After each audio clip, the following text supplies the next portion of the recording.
Well, good morning and welcome back, everyone. It's 15 minutes after 6 o'clock. Great to have you here. So look live from our Bellevue Tower cam this morning. A few clouds out there and some rain, too, depending on where you're waking up around the Northwest. You know, people are taking longer summer vacations this year. That's according to travel booking service Switchfly. It found this summer's average vacation lasts about 6 days. That's a day and a half longer than last year. Travel industry experts say that people have more money to spend, so they are taking longer vacations. This year's top travel destinations include Brazil, Las Vegas, Orlando, and Cancun. Fewer parents are helping their kids pay for college these days. This is according to a new survey. Last year, about 81% of parents said they would help their kids pay, but now that number is around 77%. 16% of families don't plan on contributing anything. Most parents say they want to help but can't because they're concerned about their own finances. About 15% of parents think college students should pay for every dime of their tuition. Okay, shark lovers, it is Shark Mania at the Point Defiance Zoo and Aquarium, and you can get your hands wet. King 5's Natasha Ryan joining us live from the shark tank, hopefully with better luck this time, petting. Okay, you are looking at baby sharks. Yeah, we tried to pick these guys up last time. We're gonna try it again just to let you show. We're gonna try the little one here. And what kind of shark is this, Amy, that Cindy's picking up for us? Cindy is picking up an epaulet shark, and it's a young shark, maybe only a year old or so. Okay. So it is pretty little. These guys live on the bottom in kind of coral reef environments. And it's important to say that while we are picking them up, please don't try this when you come to the zoo. We like to do what we call the two-finger touch. We're going to demonstrate here with the bamboo shark. Tell us a little bit about the bamboo shark while we pet. So this is an adult bamboo shark. So it's a small kind of shark. It's not going to get very much bigger than 3 feet.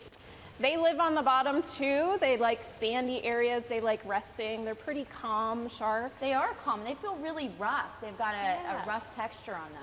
They have a nice sandpapery skin, just like all sharks do. They have a nice thick skin to protect them in the ocean.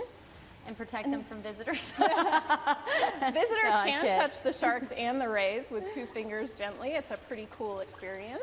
Okay, I bet the kids love it. Let's feed them while we're talking here and get these guys some food here. I bet everyone's a little hungry. Do I just drop it like that? You do. Now, the stingrays have been here at the aquarium, but the sharks are new. They've only lived here for a week. How are they adapting to everything? They're doing really well. They move around the exhibit. People have gotten to touch them a lot over the last week. It's very exciting. Yeah, what are the reactions? Are people like, I'm touching a shark? It's pretty thrilling. Yeah, a lot of people are hesitant, but that's why we wanted to do this, is because it is such a cool experience for people to touch an animal that they think is pretty scary. But these guys are actually very calm. And what I love this morning is I've been watching the stingrays just kind of sit right on, glide right on top. Are they buddies? Are everyone They are buddies. Friends? Yeah, they would live together out in the ocean, so they're very used to each other. In here, the stingrays did, have to get used to another housemate in the exhibit, but they've done very well. Cool. All right, now coming up, this is part of Shark Mania, but we have a really awesome exhibit to show you that's downstairs. So we're going to head down there the next hour and wait until you see the jawbone, right? Ooh, it's frightening. If one of those came near me, I think I'd just die of a heart attack. Okay. All right, so we're having lots of fun here at the zoo, but we'll see you in just a little bit. I'm going to try to keep my fingers here. Reporting live from Tacoma, Natasha Ryan, King 5 News. Thanks, Tosh. Like our little tourist this morning. That's fun.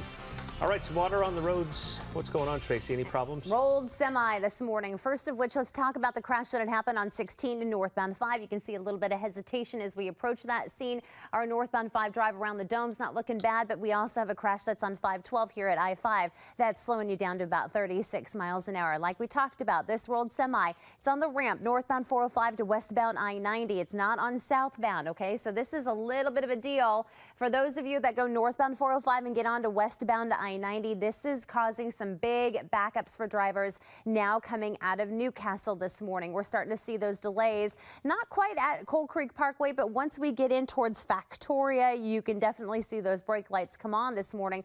So let's talk surface streets if you can, because that drive is going to get worse before it gets better with that rolled semi that's on the ramp northbound 405 to westbound I-90. Let's also talk closures this weekend. The 520 floating bridge shuts down starting at 11 11 o'clock tonight between Montlake and 405, and that's going to be all weekend long, so added pressure on I-90. And then on top of that, you add the closure of 3 left lanes of northbound 5 at the West Seattle Bridge. Yeah, no ramps are going to be shut down, but nonetheless, yeah, it's going to be a challenging weekend on the roads. 27 minutes now from Everett to Seattle, 7 minutes off the West Seattle Bridge. That drive is climbing from South Center to Bellevue at a 4 on our jam factor scale. But rich, wet roads lead to problems this morning.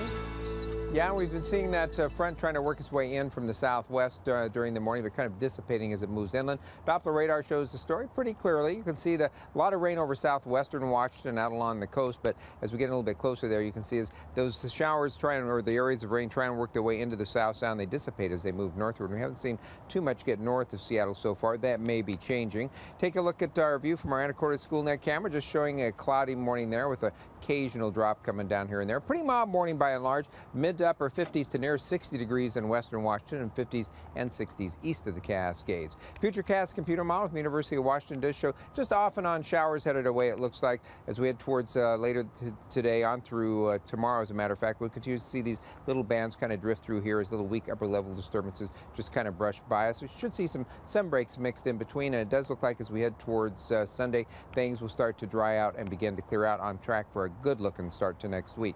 Noontime today, off and on showers and sun breaks, low 60s, about the same at 5 o'clock, with high temperatures today getting into the mid to upper 60s. Checking there in the mountains, you can see it's going to be kind of a rainy day with rain turning to showers up there in the Cascades and Olympics, with the snow level up near 8,000 feet.